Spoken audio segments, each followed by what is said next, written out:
Good morning students. बच्चों, आज हम उड़ान कार्य पुस्तिका में अपना लेसन नंबर 9 रिवाइज करेंगे। लेसन नंबर 9 जो है आपका है जंतुओं में जनन।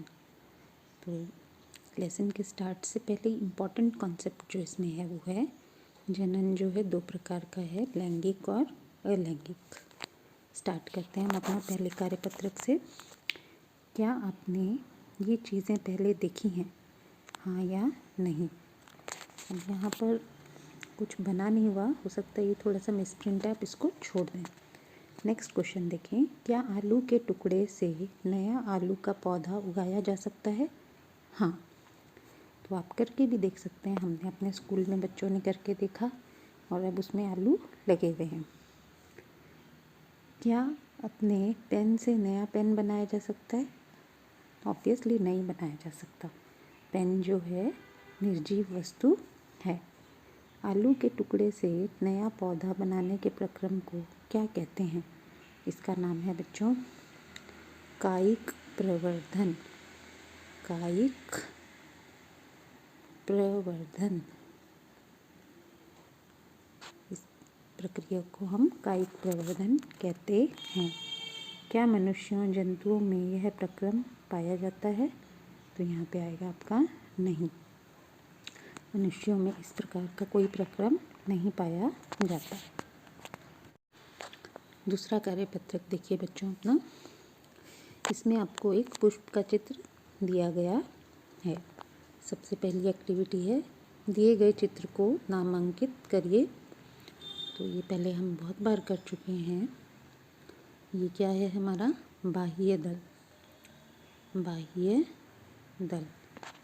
आप भी बच्चों अपनी कॉपी में इस चित्र को जरूर बनाएं। ये रंगीन भाग हो गई इसकी पंखुड़ी।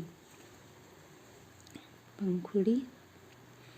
उसके बाद ये बीच वाला जो भाग है इसका क्या है? ये अंडाशय। अंडाशय। फिर ये है वर्तिका। आपको पूरा वीडियो भी मैंने इसका बना के दिखाया था बच्चों, जिसमें कि आपको पूरा एक्सप्लेन किया हुआ है। वर्तिका का आगे वाला भाग जो होता है वर्तिकार्घ, और वर्तिकार्घ, वर्तिका और अंडाशय मिलकर स्त्री केसर बनाते हैं, यानी पुष्प का मादा भाग बनाते हैं। अब हम देखते हैं कि नर भाग कौन सा है। नर भाग में दो ही मुख्य भाग हैं। पुंकेसर जो है नर भाग को हम कहते हैं, और पुंकेसर के ही दो भाग हैं, परागकोश और तंतु। तो इस प्रकार ये पूरा आपका पुष्प का चित्र है। इस वीडियो के साथ ही मैं आपको उसका लिंक भी भेज दूंगी, जिसमें आपको पूरा डिटेल में डायग्राम समझाया गया है। तो ये जो ऊपर हैं ये हमारे परागकोश हैं और इनके अंदर ही हमारे तंतु होते हैं। तो इस प्रकार ये आपका पुष्प का पूरा चित्र है। अब देखिए पुष्प के नर जनन भाग और मादा जनन भाग को पहचानिए। तो मादा जनन भाग ये है हमारा और नर जनन भाग ये।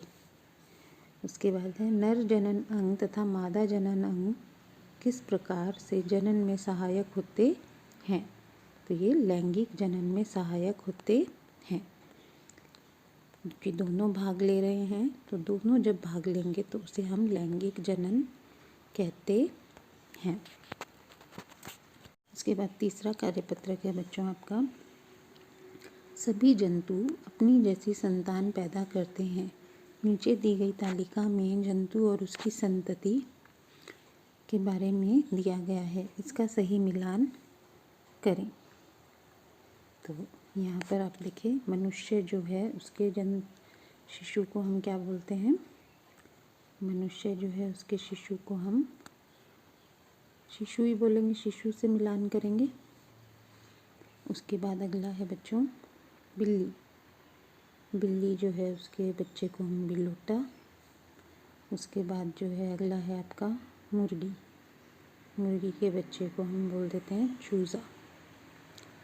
उसके बाद लास्ट है गाय।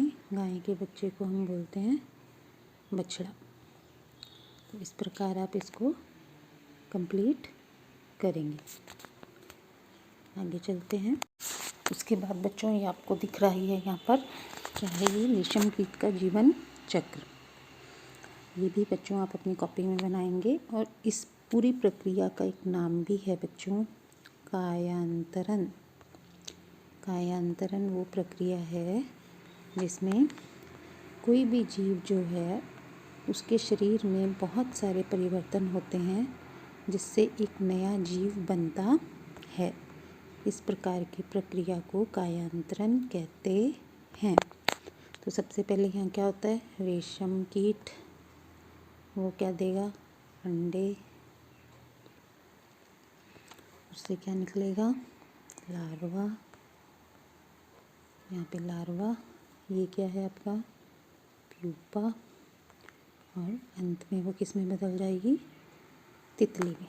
तो इस प्रकार आप इसको पूरा करेंगे। इसके बाद अगला कार्यपत्रक करेंगे बच्चों, कार्यपत्रक 5। इसमें देखिए क्या बताया गया है, जीव जंतुओं में अपनी संतति उत्पन्न करने के अलग अलग तरीके होते हैं। अमीबा तथा मनुष्य के जनन के तरीके अलग अलग हैं।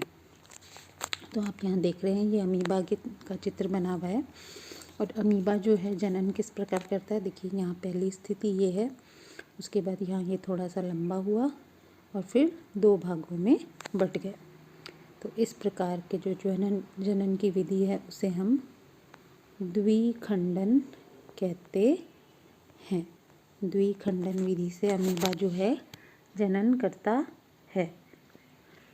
प्रश्न देखें आगे, क्या अमीबा में जनन के लिए माता व पिता दोनों का होना आवश्यक है?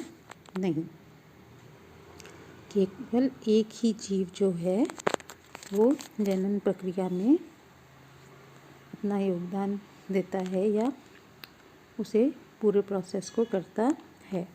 जिस जनन में नर या मादा एक ही की आवश्यकता होती है उसे क्या कहते हैं, यानी उस प्रकार के जो विधि है उसको हम क्या कहते हैं, अलैंगिक जनन। क्या कहते हैं उसको हम, अलैंगिक जनन। ये अलैंगिक जनन की विधि है। इसके बाद हमारा लास्ट कार्यपत्रक है, कार्यपत्रक 6। देखिए इसमें क्या बताया गया है, यह वह जंतु जो सीधे शिशु को जन्म देते हैं जरायुज जंतु कहलाते हैं, जैसे मनुष्य।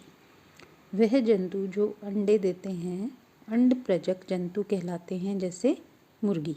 तो ये इम्पॉर्टेंट डेफिनेशन है बच्चों, आप इसको याद भी ज़रूर करें। आगे देखिए इसी की कार्यपत्रक में आगे हमने क्या करना है, नीचे दिए गए जीव जंतुओं को जरायुज व अंडप्रजक के आधार पर छांटकर लिखना।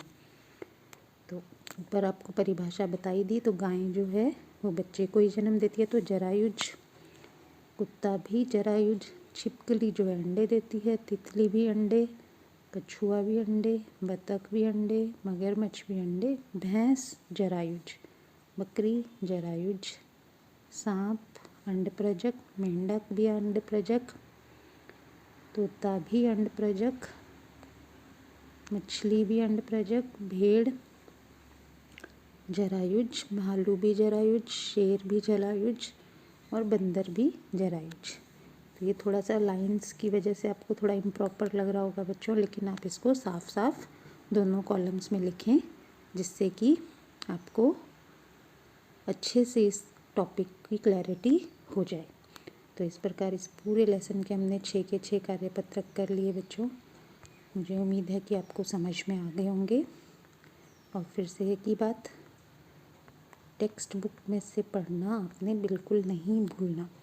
टेक्स्ट बुक जो है बच्चों उसमें से जब आप पढ़ते हैं चैप्टर को तो आपको बहुत अच्छी क्लैरिटी हो जाती है। उसमें से पढ़ें, उड़ान कार्य पुस्तिका पूरा करें जिससे कि आप आने वाले एग्ज़ाम्स में बहुत अच्छा परफॉर्म कर पाएँ। Thank you.